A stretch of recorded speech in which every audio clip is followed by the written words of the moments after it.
트럼프가 1월 20일에 취임을 했잖아요. 제가 1월 말에 미국 워싱턴 DC에서 한 일주일 정도 있었거든요. 아무래도 워싱턴 DC는 미국 연방 정부가 몰려 있는 곳이고 공무원들이 많이 사는 곳이다 보니까 어떻게 보면 정부가 바뀌면 가장 많은 영향을 받는 곳이 정부기관 그리고 공무원이라고 할 수 있잖아요. 그걸 좀 약간 피부로 좀 느꼈었던 것 같습니다. 제가 워싱턴 DC를 운전하면서 라디오 방송이나 이런 걸 들을 때 가장 많이 들었던 단어 중에 하나가 트럼프 리버트, 리버스, 터미네이트. 트럼프가 이걸 바꿨다. 트럼프가 이걸 폐지했다. 이런 거였거든요. 지금 말씀하신 것처럼 약 100개 에 이르는 행정명령을 발표를 했다고 하는데 그 행정명령의 대부분을 보면 한마디로 말하면 바이든 지우기, 다른 표현으로 하면 트럼프 일기 이어가기라고 좀 해석을 할 수 있을 것 같습니다.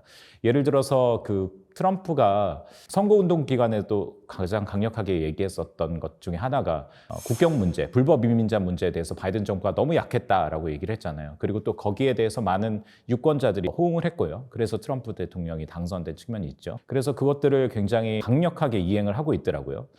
국경을 강화하고 불법 이민을 강력하게 단속한 행정명령을 내렸고 그걸 지금 실질적으로 불법 이민자들도 체포하고 있잖아요. 한국 불법 이민자들도 체포했다라는 그런 방송도 나오고 있더라고요. 그리고 또 두 번째로는 에너지 관련 정책에 대해서도 상당히 좀 미국 내에서도 그렇고요. 해외에서도 임팩트가 있는 것 같습니다.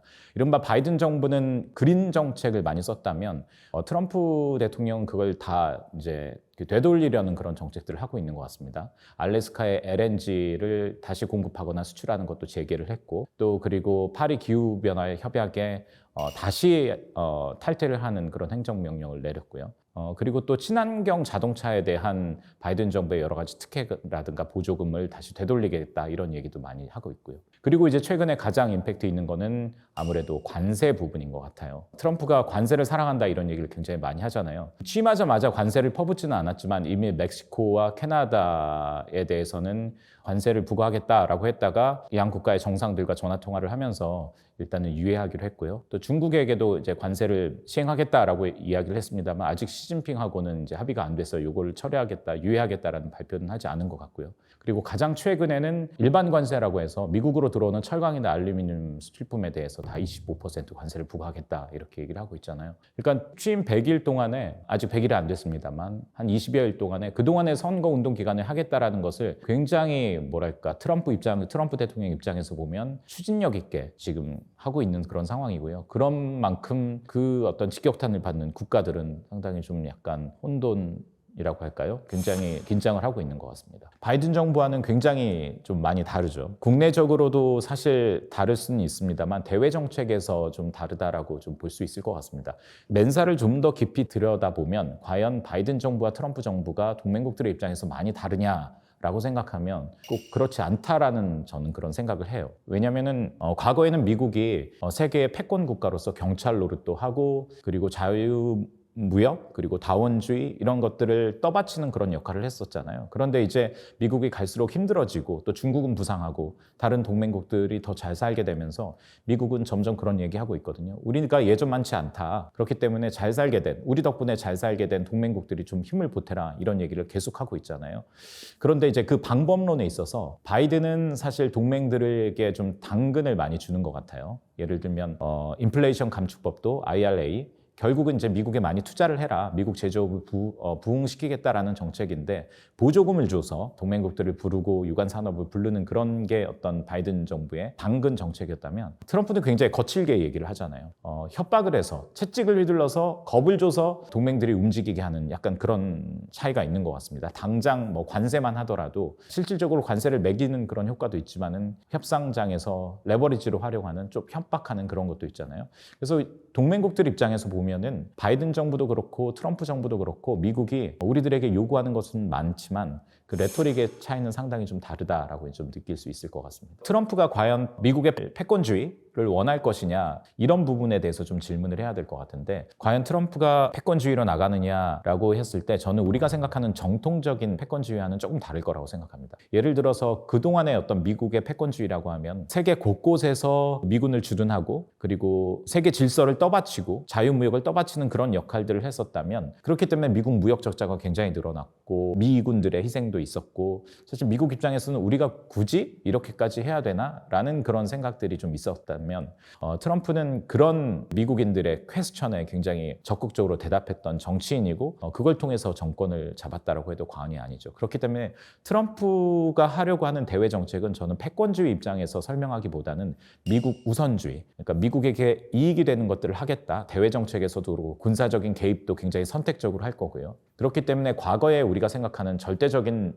미국의 자유주의 이런 것들을 세계 곳곳에 확산해야 된다라는 그런 패권주의와는 조금 결이 다를 거라고 생각합니다.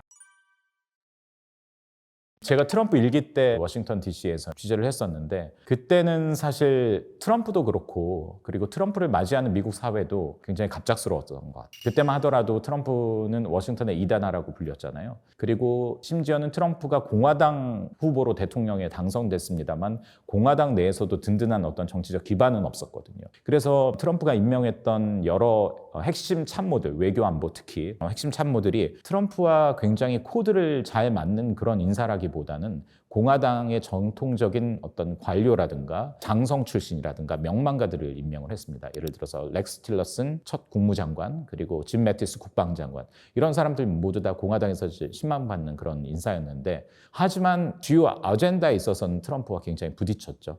예를 들어서 짐 매티스 국방장관은 그때 트럼프가 시리아에서 우리가 이슬람 국가와의 전쟁에서 승리했으니까 주둔 미군을 빼자라고 얘기를 했습니다만 당시 국방장관은 그걸 반대를 하면서 결국은 이제 국방장관이 사임을 하는 그러니까 그렇게 일기 때는 굉장히 많은 인사들이 트럼프와 갈등을 빚고 파이어되고 해고되는 그런 일들이 잦았습니다. 그러니까 그만큼 내부적으로도 그렇고 외부에서 봤을 때도 혼란, 카오스 라는 그런 표현을 많이 했었죠. 그게 일기였다면 2기는 4년 동안 트럼프가 절치부심해서 이제 준비를 했습니다. 그렇기 때문에 1기보다 지금 뭐 인사 단행되는 것도 굉장히 상당히 안정감 있게 밀어붙이고 있는 그런 상황이고요. 가장 큰 차이점은 역시 인사들인 것 같습니다. 트럼프 주변에 있는 사람들. 앞서 얘기했던 것처럼 1기는 트럼프와 결이 맞지 않는 트럼프와 코드가 맞지 않는 사람들이 많이 있었다면 2기는 트럼프와 코드가 맞는 사람들로 꽉 채워져 있거든요. 그렇기 때문에 트럼프 대통령 입장에서는 굉장히 뭐랄까 그립감을 가지고 이 길을 준비한다라고 볼 수 있을 것 같습니다. 사실 뭐 트럼프 정부뿐만 아니라 모든 민주주의 국가에서 이제 선출되면 그 100일을 D-Day로 잡고 굉장히 중요하게 생각하잖아요. 그동안에 준비했던 어떤 국정 아젠다를 착착착 해나가려고 할 것이고 정권 초반에 승기를 잡으려고 할 텐데 트럼프 정부도 2기 정부도 역시 마찬가지인 것 같습니다. 인사들이 굉장히 빠르게 이루어졌고요. 그리고 행정명령을 통해서 여러 가지 조치들이 나오고 있고요. 그런데 사실 100일이 상징적으로 중요할 수 있겠습니다만 트럼프 2기 4년 동안에 가장 중요한 것은 1년차가 역시 될 거예요. 왜냐하면 미국은 2년마다 선거가 있잖아요. 그리고 앞으로 2년 후에는 이제 중간 선거가 있거든요. 이번에 대선에서 같이 치러진 선거에서는 상원, 하원 모두 공화당이 장악을 해서 트럼프가 굉장히 안정적이게 국정 운영을 할 수 있는 그런 발판이 마련돼 있잖아요. 그리고 뭐 헌법재판소도 대법원도 미국 연방 대법원도 보수색이 강하게 이제 구성이 됐고 그렇기 때문에 트럼프 1기보다는 2기에 상당히 안정되게 이제 출발을 하는데 중간 선거는 현 정부에게는 항상 그 현 정부에 대한 중간 평가이기 때문에 쉽지 않은 선거입니다.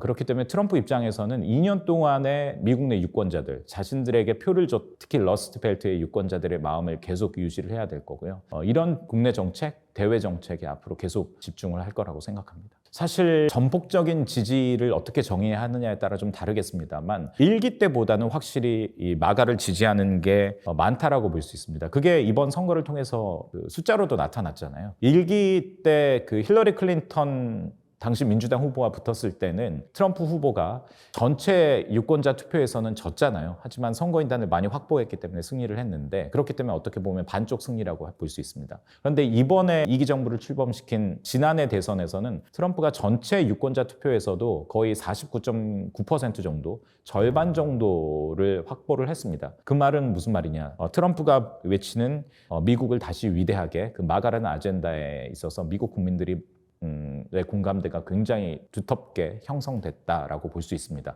하지만 또 반면에 뭐 우리나라도 마찬가지입니다만 한 정부가 강력한 아젠다를 부르짖고 그걸 드라이브를 걸면 또 반동하는 그런 힘들이 작용을 하잖아요. 미국의 진보 세력 그리고 민주당 내에서도 훨씬 더 왼쪽으로 가 있는 그런 인사들이라든가 그리고 또 미국의 이른바 뭐랄까요? 정통적인 기득권층, 지식인들, 그리고 진보주의 언론인들은 그 마가에 대해서 굉장히 뭐랄까 불편하게 생각을 하고 있는 그런 정서도 한쪽에서는 굉장히 또 강력하게 또 작용하고 있는 것도 현실인 것 같습니다. 우스갯소리로 그런 질문들을 미국 사람들이 트럼프 당선되고 나서 가장 떨고 있는 나라가 어디야? 이런 이야기들을 미국의 이제 전 취재원들하고 했던 적이 있는데 어떤 한 취재원이 그런 얘기 하더라고. 미국 전직 관리였는데 미국이야 우리나라잖아 라고 얘기를 하던데 그거는 앞서서 얘기했던 것처럼 마가에 대한 미국 그 유권자들의 과거보다는 더욱 두터워진 지지층이 있는 것은 사실이지만 또 한편으로는 우리가 정통적으로 생각하는 미국의 진보 진영 인사들이 생각하는 미국의 가치를 깨뜨릴 것이다, 부술 것이다 라는 그런 불안한 정서들이 분명히 있는 것만은 사실인 것 같습니다. 하지만 미국은 특히 트럼프 대통령은 어떤 정통적인 동맹보다는 미국의 국익을 우선시한다라고 얘기하잖아요. 그리고 거래주의적이잖아요. 그렇기 때문에 사실 어떤 나라가 위험하다라기보다는 모든 나라가 특히 긴장을 해야 될 거고요. 누가 되든 간에 미국을 가장 불편해할 나라는 역시 중국이 될 겁니다. 그거는 뭐 2015년부터 워싱턴에서 굉장히 반중 정서가 미국 조야에 폭넓게 굉장히 형성돼 있었고요. 그런 경향성은 앞으로 어떤 정부가 오더라도 변하지 않을 거라고 생각합니다. 뭐 수사는 조금씩 달라질 수 있겠죠.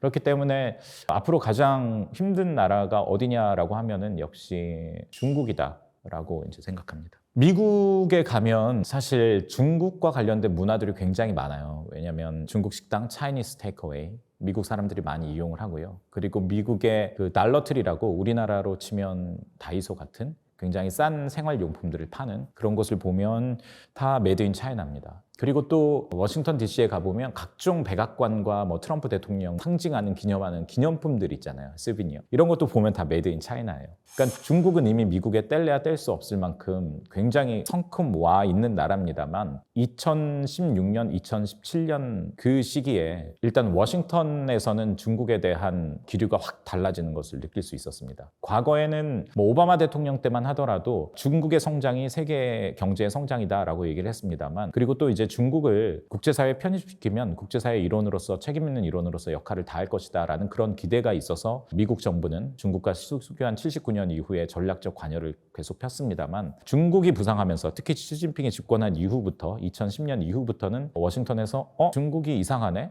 이런 우려가 있었고요. 그게 경계로 변했고 결국은 적대로 변했습니다. 그거는 무슨 말이냐면요. 민주주의 국가에서는 정치인들의 생각은 국민들, 유권자들에게 영향을 받을 수밖에 없고요. 또 정치인들의 생각이 유권자들에게 영향을 받을 수밖에 없는데요. 그렇기 때문에 미국의 어떤 반중 정서가 얼마나 두터우냐라고 얘기를 한다면 이렇게는 얘기할 수 있을 것 같습니다. 그것들이 점점 더 심화되고 있는 건 사실이다. 특히 뭐 우리나라도 마찬가지입니다만 2019년 말부터 2020년에 발발했던 코로나 바이러스 트럼프 대통령은 차이나 바이러스라고 얘기했죠. 노골적으로. 어떻게 보면 그 전에도 중국에 대한 정치권에서는 중국에 대한 어떤 적대심 이런 것들이 팽배하고 커지고 있는 상황이었는데 코로나 사태 이후에 코로나가 어디에서 발발했느냐 이런 걸 떠나서 공급망이라든가 중국에 대해서 취약한 미국의 여러 가지 민낯들이 많이 드러났잖아요. 그렇기 때문에 어떤 2020년 이후로 중국에 대한 이걸 뭐 반중, 뭐 안티 차이나라고 얘기할 수는 있을지는 모르겠지만 중국을 경계하는 이런 것들은 굉장히 심해졌고 어떤 그러한 코로나 상황들 때문에 정치인들이 중국에 대해서 강력하게 비판하는 거에 대한 어떤 명분도 어떤 그런 분위기도 조성이 됐었던 것 같습니다. 과거에 미국이 했던 것처럼 미국의 자유민주주의를 세계 곳곳에 확산해야 된다, 지켜야 한다. 이런 특히 이제 바이든 정부 때는 뭐 그런 것들이 강했습니다만 바이든 정부의 대외 정책은 권위주의 세력과 민주주의 세력 간의 어떤 싸움, 대결로 봤다면 트럼프 대통령은 지금 본인도 얘기를 하고 있지만 미국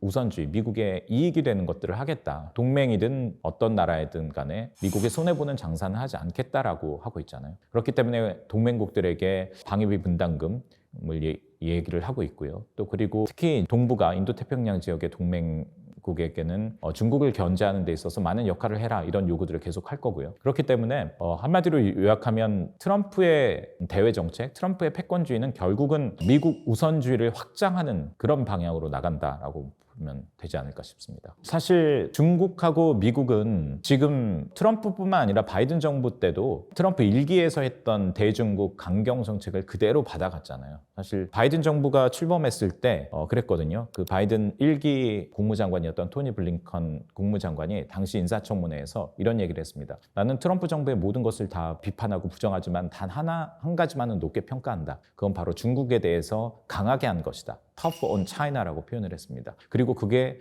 미국의 국익을 증진하는 데 도움이 됐다라고 얘기를 했거든요. 그러면서 바이든 정부는 트럼프 정부의 1기 정부의 대중 강경 정책을 계속 이어서 갔고요. 그럼에도 불구하고 트럼프 2기의 사람들은 바이든 정부의 대중국 정책을 비판을 했습니다. 비판한 이유는 약했다라고 얘기를 하고 있거든요. 그러면서 무슨 얘기를 하냐면 바이든 정부가 중국을 적으로 규정하지 않은 것이 잘못됐다라는 그런 얘기를 합니다. 미국의 전략가들은 상대를 무엇으로 규정하느냐를 굉장히 중요하게 생각하거든요. 경쟁자냐, 도전적인 세력이냐, 아니면 적이냐, 동맹이냐. 적이라고 하면 사실 공존할 수 없잖아요. 경쟁자면 선하게 경쟁을 할 수 있는 거지만, 그래서 트럼프 2기의 일부 사람들은 중국을 적으로 규정해야 된다라고 얘기를 합니다. 그러니까 물리쳐야 될 대상으로 규정을 하고 있다는 거죠. 그렇기 때문에 이런 분위기와 이런 기조들은 무역 정책에서도 그렇고요. 그리고 또 기술 통제라든가 그리고 안보적인 측면에서도 굉장히 중국에 강력하게 이제 압박을 가할 거라고 생각합니다. 그건 사실 좀 달리 좀 볼 필요도 있을 것 같습니다. 어떤 군사적인 긴장감, 지도자들 간에 트럼프 대통령과 시진핑 간에 수사적인 차원의 군사적 긴장감은 고조될 수도 있다고 생각해요. 왜냐하면 그게 시진핑 발이라기보다는 트럼프 발의 어떤 강력한 레토릭 때문에. 그런데 이제 지난 4년 바이든 정부를 보면은 그게 비단 바이든 정부뿐만 아니라 미국 정부가 그동안에 중국과 대치를 하고 각을 세우면서도 항상 유지하려고 했던 게 군사 당국 간의 커뮤니케이션 채널이거든요. 결국 오판에 의한 충돌을 방지하겠다라는 그런 것이 굉장히 중요하다. 중국뿐만 아니라 미국에게도 오판에 의한 군사적 충돌은 우리의 이익과 부합하지 않는다라는 그런 이제 판단을 했고, 그런 것들을 유지하기 위해서 굉장히 노력을 했었죠. 저는 그런 부분은 사실 트럼프 정부에서도 이어갈 거라고 생각합니다. 그리고 이제 트럼프는 실질적으로 굉장히 트럼프 진영의 사람들은 강력한 미국의 군사력을 얘기를 하면서도 동시에 같이 이야기하는 것이 선택적인 힘의 투사를 얘기를 하고 있거든요.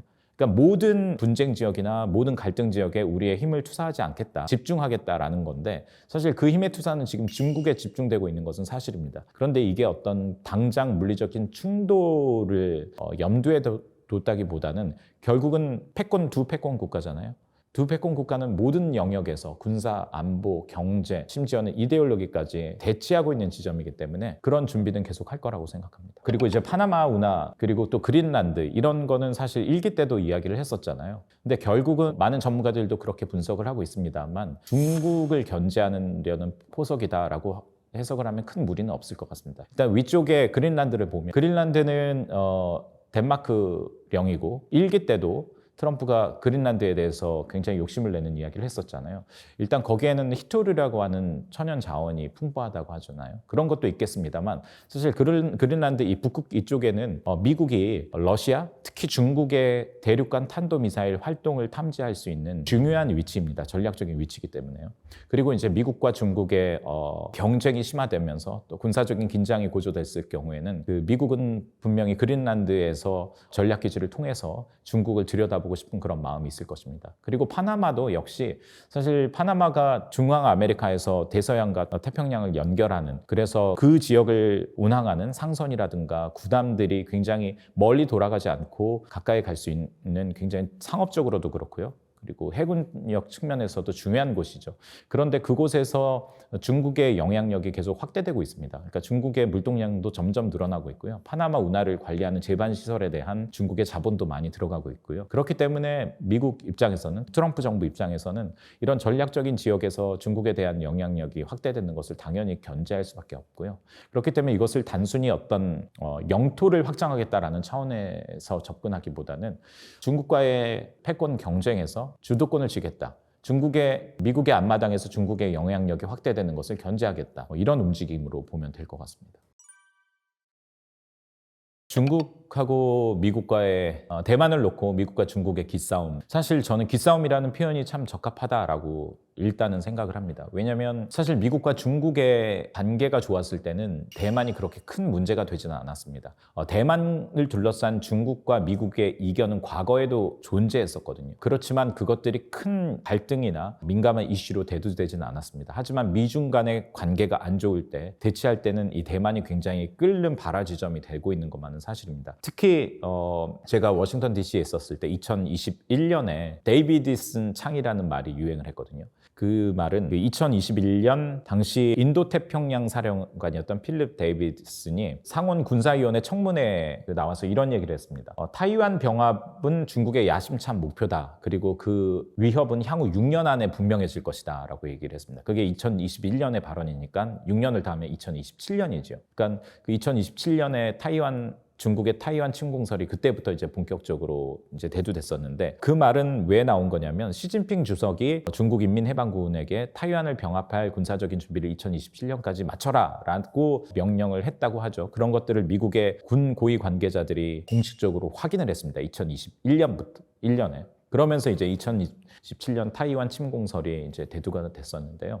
사실 미국 입장에서도 타이완은 굉장히 전략적으로 중요한 곳입니다. 크게 보면 뭐 안보적으로 경제적으로 이제 중요할 텐데요. 안보적으로는 중국이 군사적인 작전을 위해서 설치한 가상의 선을 우리가 도련선이라고 하는데 제1도련선이 타이완을 지납니다. 일본 오키나와 타이완, 필리핀을 이렇게 지나는데 그 선은 어떤 의미를 가지고 있냐면 중국이 서태평양으로 해군력을 투사하고 나아가기 위해서는 그 선을 반드시 지나야 하는 거고요. 그리고 미국 입장에서는 중국을 그 지역으로 묶어두기 위해서는 타이완을 반드시 사수해야 되는 그런 전략적으로 중요한 곳이 타이완입니다. 그리고 또 경제적으로도 지금 뭐 미중 간의 반도체 패권 벌이고 있잖아요. 타이완이 파운드리 세계의 60% 정도 이제 의지하고 있다고 하니까 거기에서 이제 분쟁이 일어나고 충돌이 일어난다면 미국 뿐만 아니라 그 주변 타이완의 반도체에 의지하고 있는 많은 동맹국들에게 큰 타격을 주겠죠. 그런 실리적인 측면 그리고 안보적인 측면에서 타이완은 굉장히 중요한 곳인 것만은 분명합니다. 그런데 이제 트럼프와 바이든 정부에 좀 달랐던 기조가 바이든 말기에 기자들이 그런 질문을 많이 했었거든요. 중국이 타이완을 공격하면 미국이 지켜줄 것이냐. 그동안에 미국은 그 부분에 대해서 전략적인 모호성을 유지했었거든요. 그런데 바이든 대통령은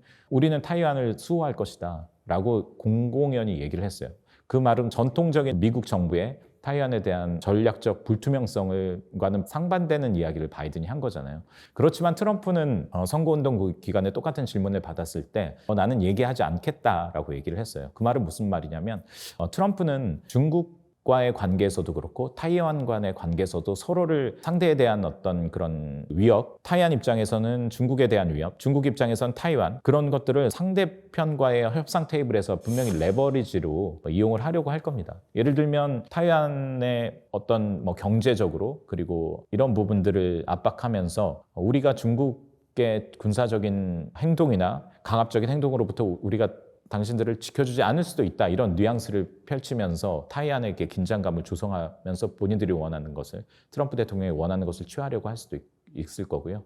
그리고 또 시진핑과의 무역 협상이나 다른 것의 협상에 있어서 타이완에 대해서 조금 시진핑이 원하는 그런 말들을 레토릭으로서 립 서비스로서 함으로써 시진핑을 끌어당기려고도 할 수도 있을 것이고요. 그러니까 트럼프는 미중 간의 타이완 문제를 굉장히 전략적으로 그리고 어떤 거래주의 입장에서 이용할 가능성이 저는 충분히 있다고 생각합니다.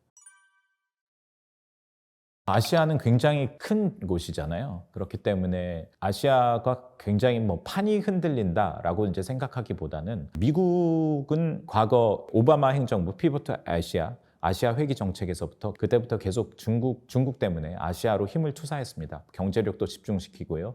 그리고 또 국방력도 아시아에 많은 그 재원을 지금 투자하고 있는 그런 상황이잖아요. 그렇기 때문에 그런 것들이 트럼프 정부의 때도 계속 이어질 거고요. 다만 중국과의 갈등이 심화되면 특히 우리 한국 입장에서는 트럼프 정부로부터 많은 압박들이 들어올 겁니다. 대중국 견제에서 더 큰 역할을 해라. 경제적인 역할뿐만 아니라 군사 안보적인 역할을 해라 라고 이야기를 한다면 사실 그런 움직임들이 우리 한국 정부에서는 굉장히 부담으로 작용할 수 있겠고요. 그러니까 트럼프 얘기했던 국제적인 어젠다들은 사실 상당히 많이 연결이 돼 있습니다. 예를 든다면 러시아와 우크라이나 전쟁, 그것도 곧 끝내겠다라고 했잖아요. 우리 입장에서는 거기에 북한군이 파병된 그런 상황이기 때문에 북한 문제가 관련이 돼 있고요. 또 중국과 앞서서도 얘기했지만 대만과 중국과의 갈등도 이게 실질적으로 군사적인 갈등으로 불거진다면 그게 한반도의 안보적인 영향이 없다라고 볼 수 없습니다. 그렇기 때문에 사실 중국 문제에서도 우리 한반도에는 굉장히 좀 긴장을 해야 되는 그런 상황이 벌어질 거기 때문에 아시아의 판이 흔들린다라기보다는 우리 입장에서는 트럼프가 하려고 하는 대중국 정책 그리고 북한 정책, 김정은과 협상하겠다고 하죠. 그러니까 한반도 안보에 굉장히 많은 영향을 미치는 일들이 많이 일어날 수 있다라고 저는 생각을 합니다. 한국하고 미국은 앞서 얘기했던 것처럼 70년 된 동맹이고요. 그리고 또 미국의 관리들이 한국은 미국에게 어떤 나라야? 라고 물어보면 인도태평양의 평화와 안보를 위한 핵심 축이다 라고 얘기를 합니다. 그렇기 때문에 사실 중요하죠. 한국 분들은 그런 질문 많이 하시더라고요. 미국은 일본을 더 좋아해? 아니면 한국을 좋아해? 한미동맹이 우선이야? 미일동맹이 우선이야? 이런 질문 많이 하고 궁금하잖아요. 저도 워싱턴에 있을 때 전문가들에게 많이 물어봤거든요. 그때마다 공통적으로 하는 얘기가 한미동맹 이건 뭐 사과와 뭐 오렌지의 문제다. 사과는 사과의 맛이 있고 오렌지는 오렌지의 맛이 있기 때문에 한미동맹과 미일동맹을 똑같은 성격으로 보면 안 된다라고 이제 얘기를 하는 게 이제 미국 전략가들의 이야기고요. 그러니까 다시 말해서 미국 입장에서는 한국은 굉장히 중요한 나라인 것만은 사실입니다. 한국의 경제적인 위상이 굉장히 커졌고요. 대미 직접 투자도 굉장히 늘어났고요. 그리고 안보적으로도 중국을 견제해야 된다고 했을 때 한국은 평택 험프리 주한미군 기지는 세계에서 가장 큰 기지라고 하잖아요. 굉장히 중요한 역할을 분명히 할 거고요. 그렇기 때문에 굉장히 안보적으로 중요한 그런 곳이라고 할 수 있죠. 그렇다면 한국에게 미국은 얼마나 중요한가? 라고 얘기했을 때 굉장히 중요합니다. 저는 개인적으로 과거 70년의 한미동맹과 한미관계와 지금 현재의 한미관계와 한미동맹은 조금 성격이 조금씩 바뀔 필요는 있다고 생각합니다. 그렇다고 해서 한미관계나 한미동맹을 축소하자라는 것은 아니고요. 결코. 하지만 성격들을 좀 변화시킬 필요는 있다. 왜냐하면 과거에는 우리가 미국의 경제적으로 안보적으로 많은 부분들을 의지했었다면 그리고 미국 중심의 안보, 경제 정책을 짜아 나갔다면 지금은 조금 다변화할 필요도 있죠. 왜냐하면 그만큼 우리나라의 군사력이나 경제력, 외교력이 커졌기 때문에 여전히 미국이 중요합니다만은 미국만 바라보기에는 한국의 사이즈가 커졌다라는 그런 인식도 같이 했으면 좋겠습니다. 사실 어떤 한 분야뿐만 아니라 한미 관계 전반에 대한 광범위한 영향을 줄 수 있다고 생각합니다. 물론 한미 관계에는 여러 가지 특수성이 있습니다. 그 특수성이라고 하는 거는 사실 우리나라의 유일한 동맹이고 또 한미 동맹은 한 70년 된 조약 동맹이기 때문에 바이든 정부에서도 그런 이야기를 했습니다만 이건 특정 정부, 특정 정당을 넘어선 거라고 볼 수 있겠죠. 한미 관계는 그렇게 공고한. 그렇지만 트럼프라는 굉장히 예측 불가능한 그런 이제 미국의 대통령을 상대해야 되기 때문에 한국 입장으로서는 굉장히 긴장을 해야 될 것만은 분명한 것 같습니다. 뭐 안보적으로는 일단 당장 뭐 북한 문제 관심을 가져야 되겠죠. 김정은과 만나겠다라는 그런 뉘앙스를 계속 풍기고 있으니까요. 과연 북한과 미국이 직접 만나서 트럼프와 김정은이 다시 만나서 핵협상을 할 때 그 핵협상의 결과물이 우리의 안보에는 어떤 영향을 미칠 것이냐 이런 부분이 굉장히 중요할 거고요. 통상에서도 그런 얘기 많이 했잖아요. 또 방위비 분담금 문제도 대두가 될 거고요. 선거운동 기간에 방위비 분담금 더 부담해야 된다 이런 뉘앙스를 많이 풍겼잖아요. 그렇기 때문에 이미 향후 5년 동안의 방위비 분담금 협정을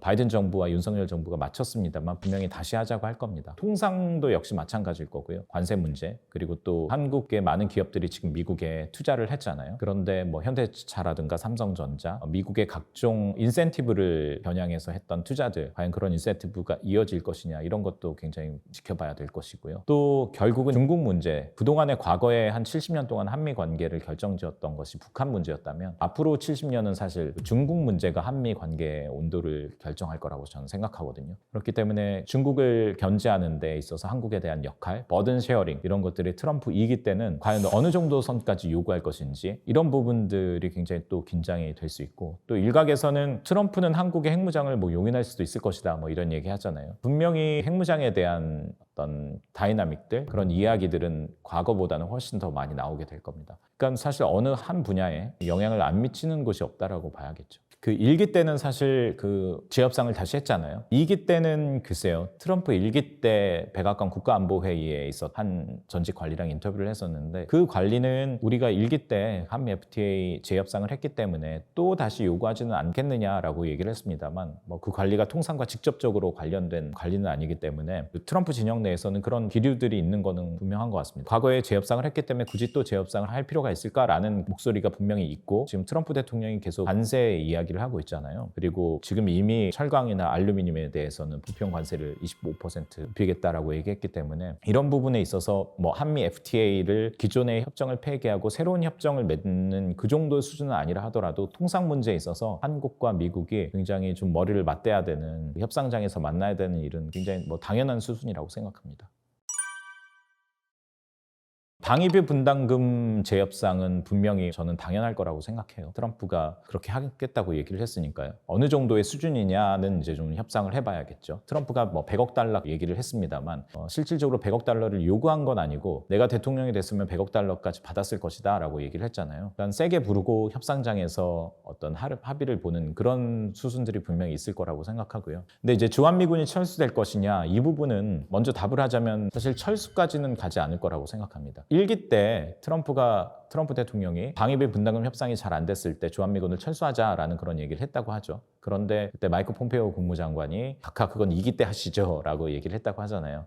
그 말대로라면 뭐 2기 때 그 얘기를 또 할 수는 있겠습니다만 사실 주한미군 철수라는 것은 미국의 동북아 전략과도 상당히 좀 배치되는 그런 거기 때문에 트럼프가 주한미군 철수 카드를 또 꺼내들 수는 있지만 그게 현실화될 거라고는 생각하지는 않습니다. 하지만 분명한 건 한국과의 관계를 떠나서 미국의 전 세계적인 미군의 전략을 재편하는 그런 차원에서 주한미군에 대한 재편은 이루어질 수 있습니다. 지금 28,500명이 주둔하고 있습니다만 그 숫자가 줄어들 수도 있다고 생각하고요. 그리고 또 이제 주한미군의 성격에 대한 그런 변화도 분명히 있을 수 있습니다. 지금은 주한미군이 북한에 대한 억지를 위한 목적의 주한미군이 지금 주둔을 하고 있잖아요. 하지만 워싱턴에서는 이미 일찌감치 그런 28,500명이나 되는 주한미군을 북한 하나만을 억제하는 데 두는 건 가성비가 없다. 지금 중국이 저러고 있는데 그렇기 때문에 주한미군의 성격을 한반도의 안정, 평화 여기에서 넘어서 영내 확장해야 된다. 이런 얘기들은 사실 워싱턴에서 일찌감치 나왔거든요. 그런 이야기들이 상당히 이제 트럼프 2기 때는 좀 구체화될 수 있고 빠르면 그런 것들이 현실화될 수도 있다고 생각합니다. 일단은 사실 한반도 방어이긴 하죠. 왜냐하면 주한미군의 출발도 그렇고요. 그리고 한미 상호 방위 조약에 따르면 주한미군이 한반도에 주둔하는 이유는 북한발 위협인 것만은 공식적인 건데요. 근데 이제 다만 미국의 관리들은 특히 트럼프 말기 때는 어떤 이야기들이 나왔냐면요. 통합 억제라는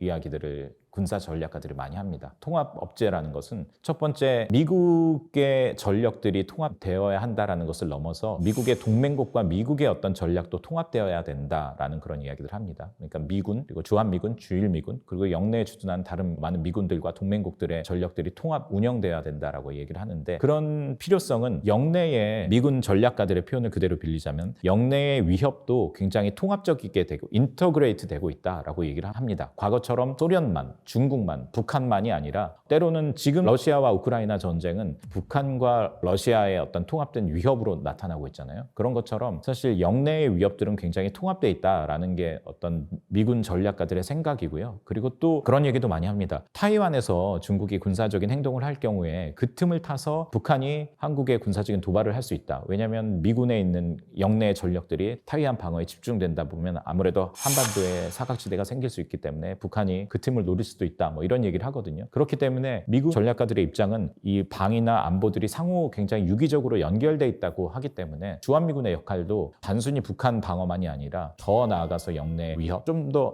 위로 올라간다면 이제 러시아까지 될 수도 있겠고요. 그런 것들을 통합 개념으로 보려고 하는 그리고 또 전력이나 작전 계획도 그렇게 세우려고 하는 것들은 사실 미국 민주당 공화당 할 것 없이 미국 군사안보 전문가들의 구상인 것 같습니다.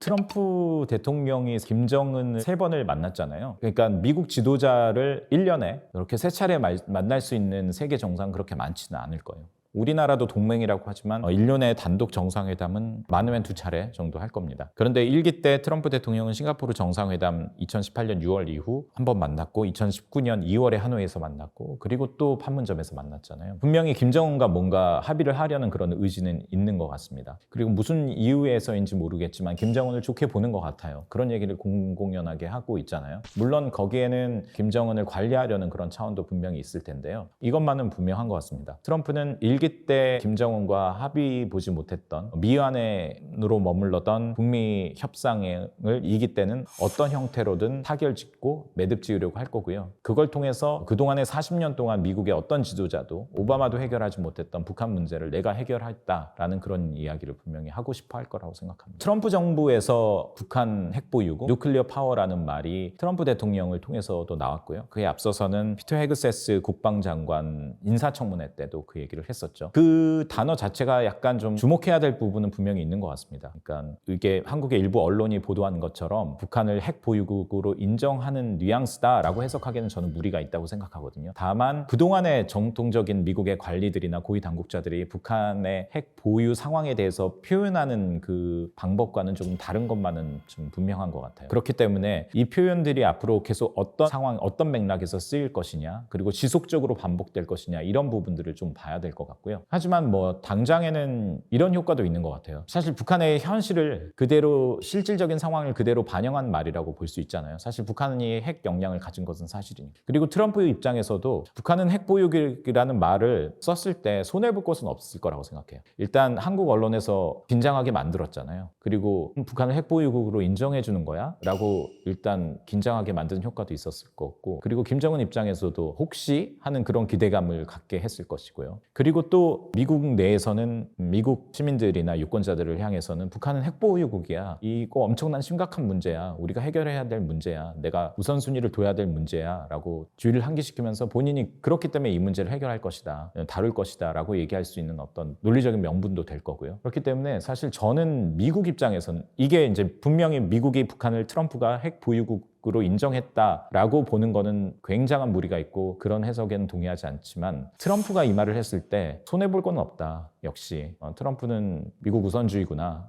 이런 생각을 다시 한번 하게 됩니다. 그렇다고 해서 우리 정부가 트럼프가 핵보유국으로 인정한 거야 북한을, 이렇게 또 긴장할 필요도 또 없다고 생각해요. 뭐 정통적으로 보면은 우선순위에서는 많이 내려가는 건 사실이죠. 일단 첫 번째는 중국이고요, 또 러시아고요, 미국은 이제 위협 순위를 이렇게 매기더라고요. 그리고 이제 이란과 북한인데, 그렇기 때문에 사실 북한 문제는 미국 입장에서 봤을 때는 그렇게 상위의 우선순위는 아닙니다. 하지만 지금 앞서서도 얘기했던 것처럼 북한 문제를 딱 하나로 떼어놔서 북한 문제라고 볼 수 있는 건 아니거든요. 지금 현실에서 러시아 우크라이나 전쟁의 문제를 다루는 데 있어서 분명히 북한 문제를 트럼프는 푸틴과 얘기를 해야 될 거고요. 그리고 또 중국이나 대만 문제 이런 걸 다루는 데 있어서도, 그렇다면 대만을 중심으로 미국의 군사력을 집중하고 투사했을 때, 그렇다면 한반도 상황, 그러면 북한이 어떻게 움직일까라는 것들도 고려해야 될 거기 때문에, 사실 북한을 그렇게 순위로 매긴다면 물론 넘버원은 아니겠지만 여러 가지 문제를 다루는 데 있어서 반드시 거쳐야 하는 그런 문제인 것만은 분명하고요. 또 북한의 핵 고도와 미국을 위협할 수 있는 핵 무력이 완성된다면 미국 입장에서도 그걸 관리를 해야 될 거고요. 트럼프는 뭐 1기 때 김정은과 굉장히 협상을 대외 정책의 우선순위로 뒀잖아요. 그런 트럼프가 다시 돌아왔기 때문에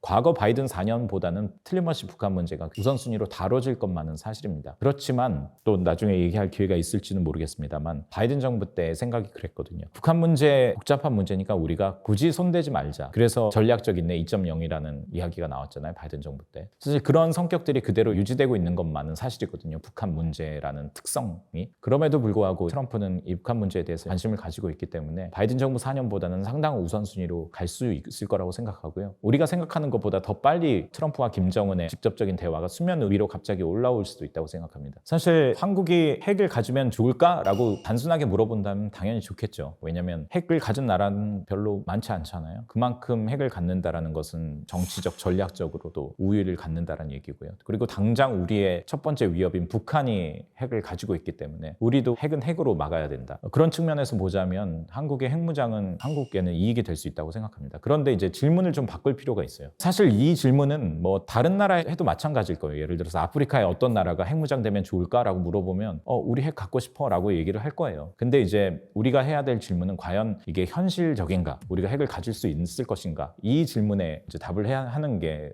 의미가 있을 텐데요.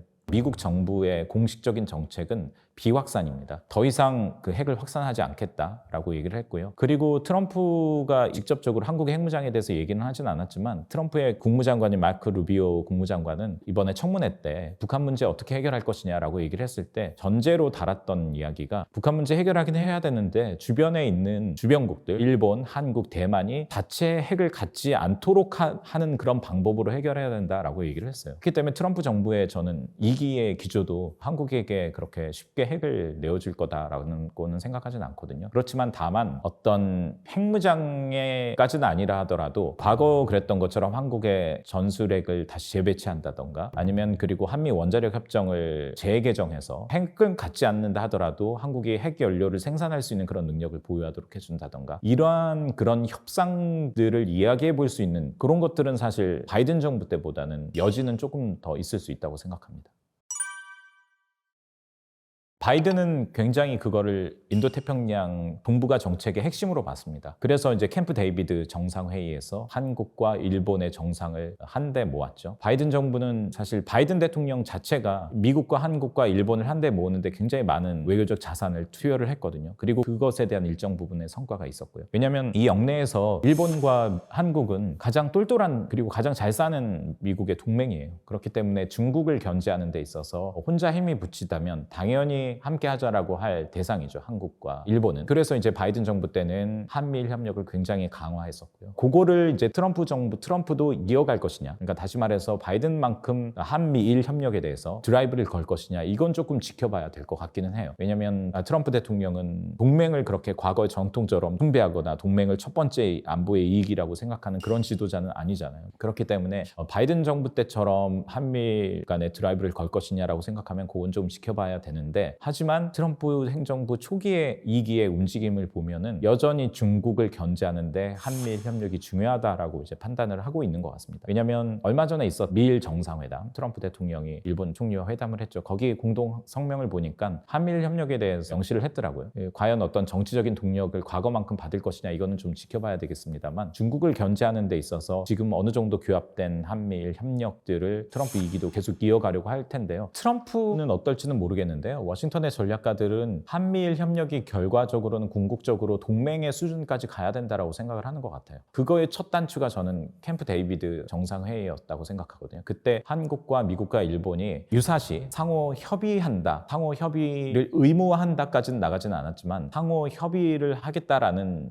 약속까지는 했잖아요. 그 말은 무슨 말이냐면 북한이 한국을 공격했을 때 한국이 미국뿐만 아니라 일본과도 협의를 해야 된다는 얘기. 또 중국이 일본에 대해서 군사적인 행동을 취했을 때 한국과도 협의를 해야 된다는 얘기잖아요. 그 말은 사실상 이제 동맹으로 나아가는 거거든요. 그렇기 때문에 미국의 전략가들은 한미일 협력이 동맹 수준으로까지 가고자 할 텐데 트럼프는 굉장히 현실적인 사람이잖아요. 그렇기 때문에 과연 거기까지 갈 수 있을지 한번 계산을 해볼 수 있고 강력하게 푸시를 해볼 수도 있고 아니면 한국 정부와 다른 형태의 어떤 딜을 원할 수도 있고 이 부분은 조금 지켜봐야 된다고 생각합니다. 바이든 정부 때와 비교하면 그만큼의 다이나믹은 저는 좀 떨어질 거라고 저는 생각을 하거든요.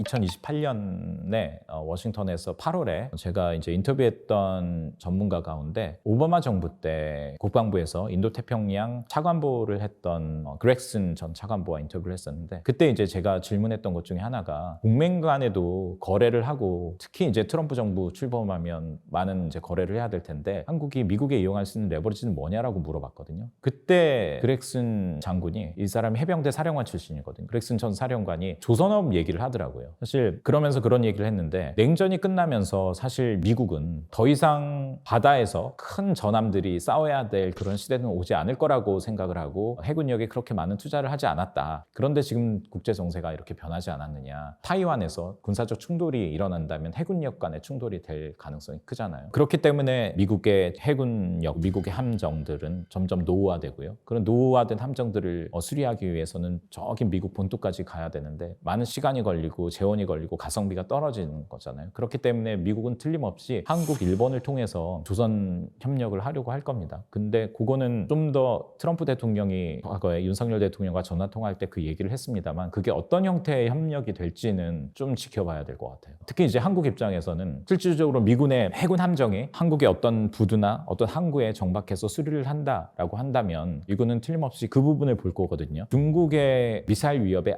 안전한 곳인가, 그리고 그런 곳에 충분히 방어가 될 만한 그 역량들이, 재원들이 한국에 있는 것인가. 예를 든다면 중거리 미사일 배치를 영내의 어느 지역에 할 것인가, 이런 것도 지금 트럼프 정부에서 고민을 하고 있잖아요. 그렇기 때문에 분명히 한국 입장에서는 미국과의 조선업 협력이 기회가 될 수 있습니다만 그게 쉽게 될 것이냐, 이런 부분은 특히 트럼프 입장에서는 굉장히 끝까지 중요한 것들을 많이 챙기려고 할 거기 때문에 그 협상하는 과정에서 단순히 우리 한국에게 조선업에 대해서 페이퍼를 주지 않고 그 반대급부로 무엇인가를 안보적으로도 그럴 수 있고요. 뭐 요구할 수 있을 것 같습니다. 한국에 좀 부담되는 그런 요구일 수도 있을 텐데 그럼에도 불구하고 조선업이나 에너지에 대한 에너지 협력, 원자력 협력에 대해서는 미국을 상대하는 데 충분한 레버리지는 될 수는 있다고 생각합니다. 사실 동맹이라는 게 전시에 유효한 거잖아요. 그렇죠. 어떤 적이 있을 때 함께 혼자 싸우면 힘에 부치니까 같이 싸우자. 동맹이 유효하려면은 다시 말해서 시절이 좀 하수상해야 된다라는 얘기잖아요. 지금 정세로 보면은 글쎄요, 중국과 미국의 군사적인 충돌이 현실화된다면은 미국 입장에서는 동맹이 굉장히 필요하겠죠. 그리고 한국도 북한의 위협이 아직까지 유지되고 있는 상황에서는 한미동맹은 굉장히 필요하다고 생각합니다. 그런데 우리 입장에서는 한미동맹에 대한 제대로 된 어떤 가치 판단, 이게 조금 필요하다고 생각해요. 왜냐하면 한미동맹이 굉장히 중요하긴 합니다만 우리가 모든 외교력이나 모든 군사력 이런 것들을 한미동맹에 올인했을 때, 특히 그러한 인상들을 협상의 대상인 상대에게 주었을 때는 그 동맹의 가치에 대해서 많은 인플레이션이 낀다고 생각하거든요. 그렇다면 뭐 제 제목도 그렇습니다만 실제 가치보다 더 큰 청구서를 우리들에게 요구할 수 있다고 저는 생각하거든요. 그렇다면은 그 동맹이 효용성은 낮아지면서 부담만 커지는, 마치 스태그플레이션처럼 될 수도 있다고 생각해요. 저는 그런 것들은 경계해야 된다고 생각하고요. 그런 것들을 경계하기 위한 좋은 시기가 지금 트럼프 2기가 아닐까 생각합니다. 트럼프가 많은 청구서를 우리에게 요구할 거거든요. 그렇다면 우리는 동맹 청구서를 자세히 따져봐야겠죠. 과연 요거는 지불할 만한 것인지, 이거는 다른 방법을 통해서 상쇄할 수 있는 것인지, 그러면서 동맹에 대한 정확한 가치 판단, 감정을 해야 된다고 생각합니다. 트럼프는 굉장히 본인 캐릭터가 분명한 미국 지도자잖아요. 기업가 마인드가 있고, 그리고 또 트럼프의 특성 중에 하나는 강력한 지도자랑 직거래를 굉장히 선호합니다. 시진핑, 푸틴, 김정은과 만난다고 하잖아요. 우리나라는 지금 굉장히 정치적으로 혼란스러운 상황이잖아요. 그렇기 때문에 지금 뭐 당장 트럼프와 직거래를 할 만한 상대가 굉장히 애매한 상황입니다. 이게 약이 될 수도 있고 독이 될 수도 있는데요. 약이 되려고 한다면, 독이 아니라 약으로 만들려면 우리가 좀 더 지혜롭게 대응을 해야 될 것 같습니다. 왜냐하면 우리가 당장 트럼프를 상대하지 않아도 되는 익스큐즈가 사실 지금 있잖아요. 그러니까 한국의 정치적인 상황이 혼란스럽기 때문에 당장 한국 지도자와 의미 있는 거래를 할 수 없다라는 것을 트럼프 정부도 인식을 하고 있습니다. 그러면서 이제 저희들의 입장에서는 시간이 있는 거잖아요. 지금 일본이 먼저 정상회담을 했고요. 그리고 지금 멕시코라든가 캐나다나, 한국 입장에서는 어떻게 보면 긍정적으로 생각한다면 여러 가지 케이스 스터디를 할 수 있는 기회가, 시간을 좀 번 거라고 생각할 수는 있다고 생각합니다. 결과론적으로 사실 우리가 그런 상황이니까 그러한 장점이라도 취해 가야 된다라는 그런 생각이 들고요. 그리고 거래를 하려면 뭘 거래를 할 수 있을지 쭉 한번 펼쳐놔 봐야 된다고 생각하는데, 중요한 게 트럼프 입장에서 한번 봐야 될 필요가 있을 것 같아요. 그러니까 미국 입장에서, 트럼프 입장에서, 동북아도 그렇고 국제 질서도 그렇고 경제 문제도 그렇고 통상 문제도 우리 입장이 아니라 트럼프 입장에서 한번 세계를 쭉 한번 보는 게 좀 필요하다고 생각합니다. 그래서 어떤 부분은 우리가 트럼프를 적극 지지해 줄 수 있는 그런 부분도 있다고 생각해요. 예를 들어서 러시아와 우크라이나 전쟁 빨리 끝내겠다고 하고 있잖아요, 트럼프가. 그렇기 때문에 그런 부분에 대해서 우리가 적극적으로 외교적으로 정치적으로 지지를 해주면서 우리에게 필요한 것들을 취할 수 있을 것 같고요. 그렇기 때문에 트럼프 입장에서 한번 국제 질서나 정세를 한번 보는 게, 트럼프의 우선순위는 뭘까 한번 보는 게 필요할 것 같고요. 그것과 함께 동시에 우리에게 필요한 거는, 그렇다면 우리 우선순위는 뭘까? 거래를 하려면 뭘 주고 뭘 받을지, 어떤 게 우리에게는 값어치가 있는지 값을 다 매겨야 하잖아요. 그런 값을 매기는, 우선순위를 정하는 그런 작업들을 지금 해야 될 것 같습니다.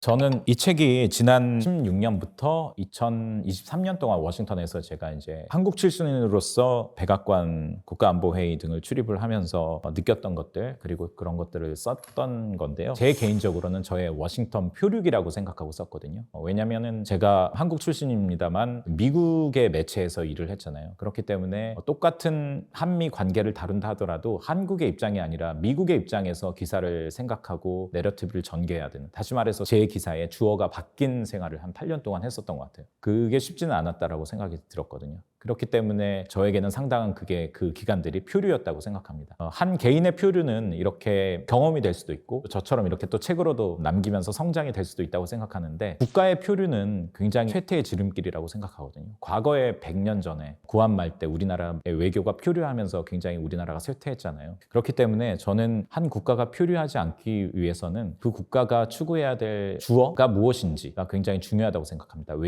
외교에서의 주어는 한미 동맹도 아니고 뭐 한미 관계도 아니고 사실 대한민국이거든요. 트럼프 대통령이 미국 우선주의 정책을 펴고 있잖아요. 그렇기 때문에 우리도 굉장히 강력한 한국 우선주의 정책이 무엇인지, 접근과 전략이 무엇인지 굉장히 고려해야 할 시기라고 생각합니다.